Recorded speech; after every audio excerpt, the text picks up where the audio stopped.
Hi guys, and welcome to this episode of the Happy Knitting Podcast. My name is Julia, I'm coming to you from the UK, and today is Sunday the 4th of February 2024. This is going to be a really quick episode because A, I have practically no voice, and B, I only have a very short child-free space on time today, and I haven't knit at all today. I haven't had a coffee, and I want to do all these things, so it's going to be a really quick one. But yeah, I just wanted to give you a very quick update on some new things I've been working on, and I have a finished object, which, can you see? This is my Hillis Vogue jumper. Oh yeah, and there's an end that has been woven in, but somehow is sticking out. Excuse the weird end. We'll solve that.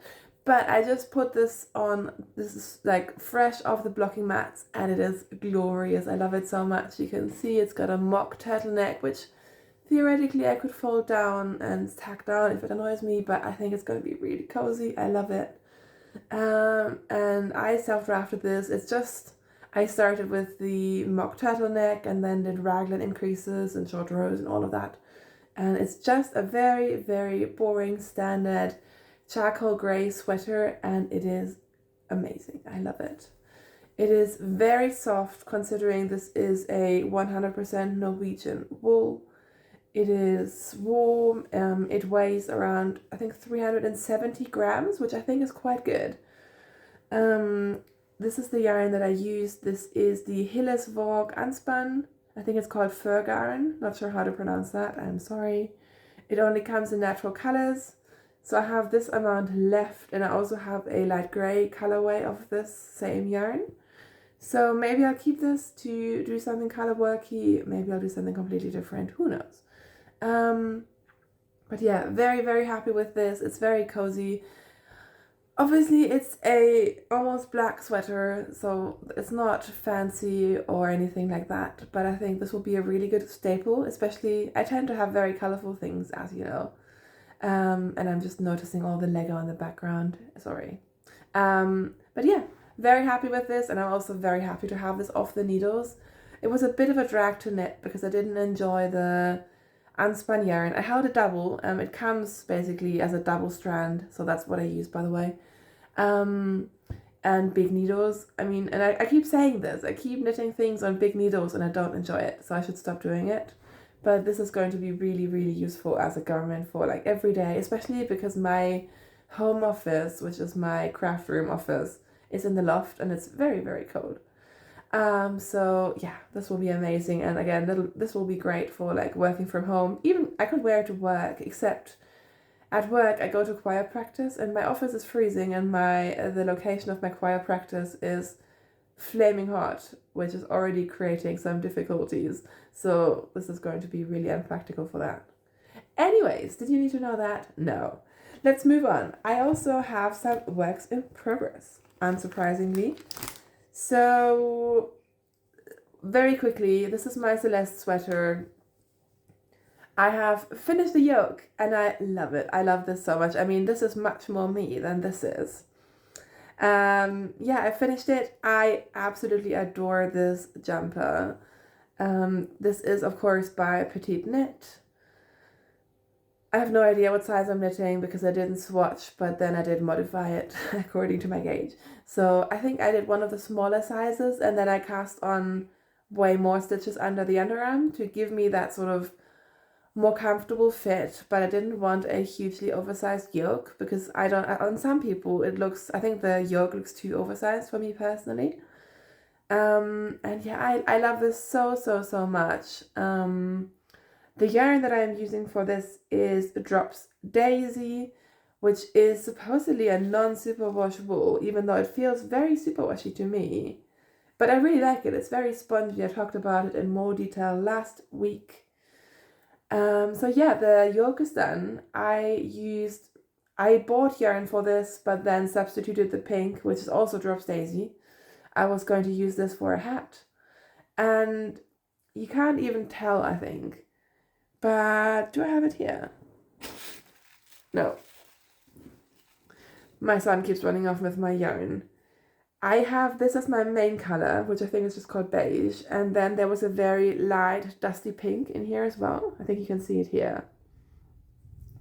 And of course, these two colors didn't contrast, the beige and the light pink didn't contrast.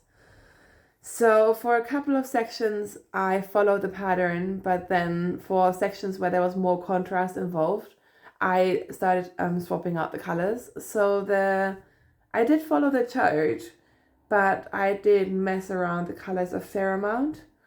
Yeah, just for clarity, but I don't think it matters. It's a really fun chart. Basically no floats. And I feel like, I mean, Petite Knit gets a fair bit of criticism and some of the things are quite plain. But what I like about them is I think I could knit this sweater in 3 different color combinations and it could look completely different just based on the colors I chose. Sorry. And if you know me, you know I like to knit and reknit my patterns many times, which I will show you in a second. So yeah, I don't think this will be my last Celeste sweater.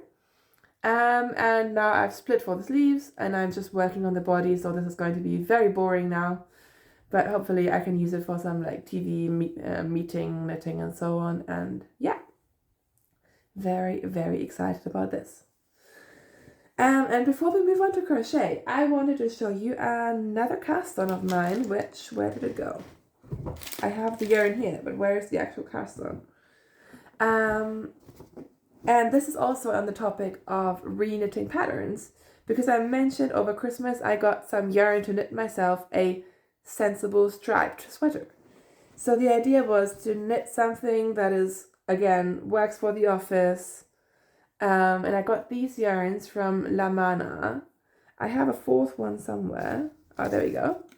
So they're pretty neutral, and then I have this like denim-y blue. So these are, again, what's with the neutral knits today? I don't know. But they're very pretty. These could theoretically be sock yarn. These are La Mana Merida.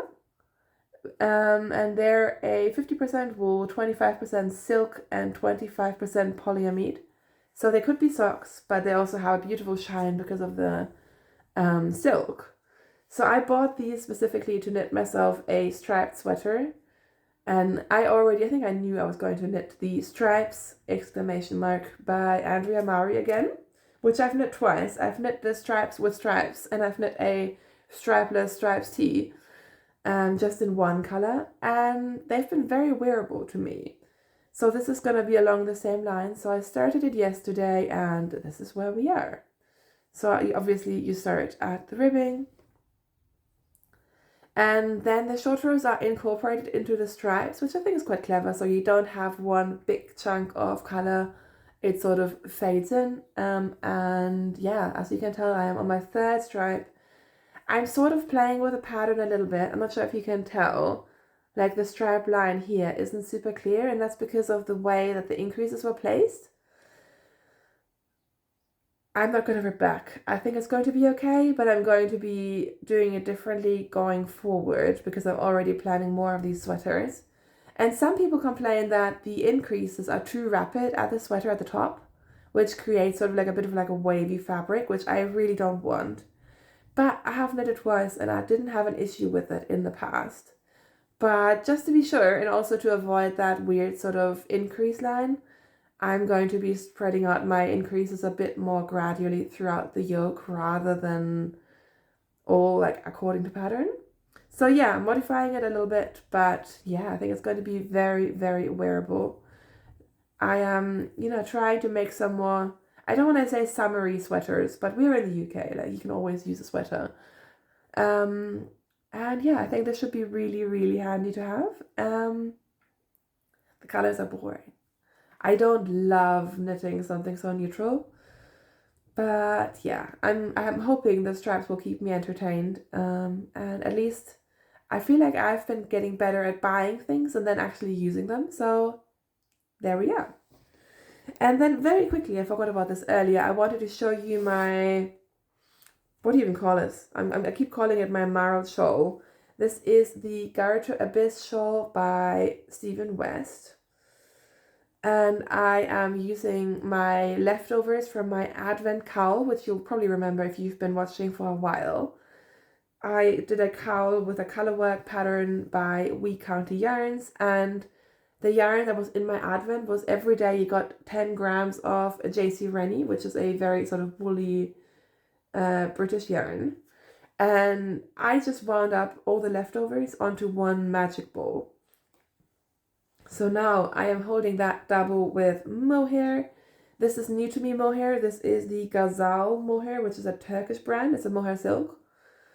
And I am using the Garter Abyss shawl by Stephen West. And what I need is I need a bigger cable to see how big this is, because I have no idea. I think there are like 320 stitches on my needles now. So I should, and I probably will today, either just use a longer cord on my interchangeable needles or put it on one of my barber cords and see how long this thing is, because it's very hard to have any idea. And also, I have not been following the pattern to a T. I've just sort of been increasing every now and then. I've added a new increase line, which you can see here, sort of. Is this the prettiest thing I've ever done? I'm not sure. I'm not sure I love it, but I'm hoping the overall effect will be good. And I know a couple of you have been telling me to keep going. So yeah, I've added a couple of stripes. I think I was somewhere down here when I last spoke to you. And remember, there's a million stitches, so it does take a while now. So I think today I'm going to, see how big it is and then make further decisions on how much more of this I want to knit. Yeah. I feel like my son might actually like this. But maybe it's too big for him by now. I'm not sure. We'll see. But I have been working on this a little bit. I even worked on my poncho a little bit. Can you believe it? But it's just, stuck in it in the round. So I haven't brought it over to show you. But I did want to quickly show you my crochet blankets and then I'll be off actually. This is my rainbow granny square. I think I've added a fair amount since showing it to you last time. I was freaking out I wouldn't have enough yarn to make a big blanket, because this is yarn from Puff Flower Crochet here in the UK. It's acrylic and you get it in a beautiful cake and a center pole, and my son has walked over it so many times it was falling apart, so I had to ball it up. But basically they do all the work for you and then you just have the beautiful colors to play with. And when I got this is the colorway Birthday Cake. I just got the biggest one that they had, because I know a lot of the cakes that they have will be more geared towards like baby blankets. So I think this is like 1450 meters or something. And I know a couple of you are interested in how big my blanket will be. I have no idea. I was freaking out that it might be too small. But now that I've crocheted this and I have weighed this and I have, I think, half of the yarn left. So I've crocheted about 250 grams and this is around 250 grams-ish. Don't ask me about the exact numbers. So I think it will be big enough. I think I don't have to worry about it anymore, which is good because I may have ordered another one of these cakes in a different colorway. So yeah, I've been working on that. And then it's sort of been lingering because I am desperately trying to keep up with my Sun Gold crochet along. The Sun Gold, again, I've mentioned this to death, so go back if you want more information. This is a crochet along blanket by Attic24. And you can see here my ends are all crocheted in. I just need to snip them off. But I'll show you a prettier side of it. So yeah, I am halfway through week 5, which is exactly where I should be with this. I may have been somewhere here when I last showed it to you. And it's getting harder and harder to show this thing. But you start with the pinks and the reds and the oranges and the yellows. And now we've gone through all this turquoise and we're going into purple. So it feels nice to be going into the cooler shades. It's a very funky color palette, but I do love it. I think it's really, really pretty. And if it weren't a, crochet along, I would say this blanket is long enough. It's really long, but I think that's just my personal preference. And Lucy knows what she's doing, so I'm just going to keep following the pattern. So there's this clue, which I've done maybe half of, not even, a bit less than half of clue 5. And then there's clue 6. So there's one more sort of big chunk of blanket. Then there will be a week to catch up and weave in ends, which I'm hoping I can just work on other things because I'll be done, hopefully. And then there is a border, and I don't know. I think I'll look at the border, and if it's really beautiful and I want to do it, I'll do it. And if not, I might just... I like a borderless blanket, and I think the border of this looks pretty good. So it sort of depends how the border looks. I haven't made any decisions, which means, I mean, it's still a ton of crochet, but I am nearing the end of it, which is good. And look at it. It's so happy. It is such a happy blanket. I'm using the Stylecraft Special DK.